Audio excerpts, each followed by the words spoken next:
Terima kasih pemirsa, Anda masih bersama kami di Seputar Bali. Geliat startup teknologi di Bali perlu mendapatkan ruang yang lebih luas untuk mengembangkan prospek bisnisnya. Untuk itu kehadiran inkubator bisnis dirasakan penting untuk memberikan pendampingan dan penguatan pengembangan startup di Bali.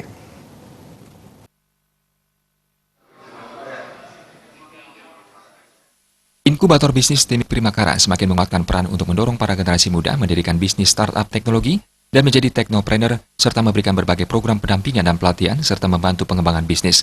Termasuk juga mengajak para startup teknologi dalam berbagai pameran untuk memperkenalkan produk atau aplikasinya ke publik. Salah satunya melalui pameran produk inovasi teknologi inkubator bisnis Timik Primakara yang digelar di kampus Timik Primakara Denpasar. Pameran ini diikuti para startup atau teknopreneur yang menjadi binaan inkubator bisnis Timik Primakara. Ketua Yayasan Primakara, Imade Artana mengatakan, inkubator bisnis Timik Primakara menjadi semacam tempat bagi para penggiat startup, khususnya dari kalangan mahasiswa, untuk menjalankan bisnis secara real di kampus. Harapannya adalah mereka membangun bisnis sejak masih di bangku kuliah, sehingga setelah tamat mereka dapat gelar dan juga punya usaha.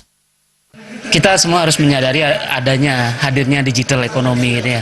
Jadi bahwa ke depan ini landscape bisnis itu akan jauh berbeda. Nah, hadirnya anak-anak muda ini kemudian yang menekuni startup gitu harus kita fasilitasi. Dunia pendidikan harus memfasilitasi itu. Makanya itu kita mendirikan Primakara yang di dalamnya itu kita bangun fasilitas yang namanya inkubator bisnis Primakara. Inkubator bisnis ini nanti adalah menjadi tempat mereka untuk menjalankan bisnis mereka yang real di kampus gitu. Harapannya adalah mereka membangun bisnisnya mereka sejak mereka di bangku kuliah. Sehingga nanti begitu tamat mereka dapat gelar, juga mereka punya usaha. Sementara itu, Kepala Inkubator Bisnis Timik Primakara, Bagus Putu Wahyu Nirmala menambahkan, pameran startup peserta inkubasi bisnis ini juga dimasukkan untuk memperkenalkan lebih luas produk atau aplikasi inovasi besutan peserta kepada publik. Menurut Wahyu Nirmala, ada 8 produk inovasi yang dihadirkan dari 26 tenan yang dibina di inkubator bisnis. Diharapkan produk mereka bisa diterima publik dan bisa semakin dikembangkan. Jadi yang hadir di sini ada yang sudah selesai diinkubasi ataupun masih sedang diinkubasi. Harapannya tentu mereka memiliki bisnis yang memiliki daya saing. Jadi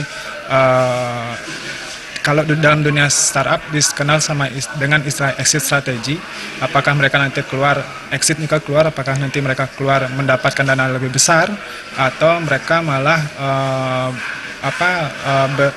operasionalnya dari biayanya sendiri. Harapannya seperti itu.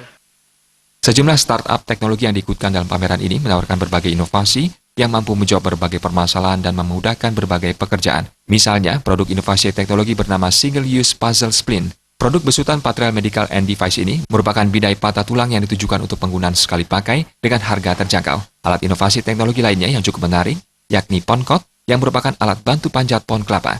Dipamerkan pula aplikasi Simade yang membantu pengelolaan data kependudukan di kelurahan atau desa, serta aplikasi Kospedia yang membantu memudahkan masyarakat dalam mencari hunian sewa seperti kos dan kontrakan. Anggara Tanah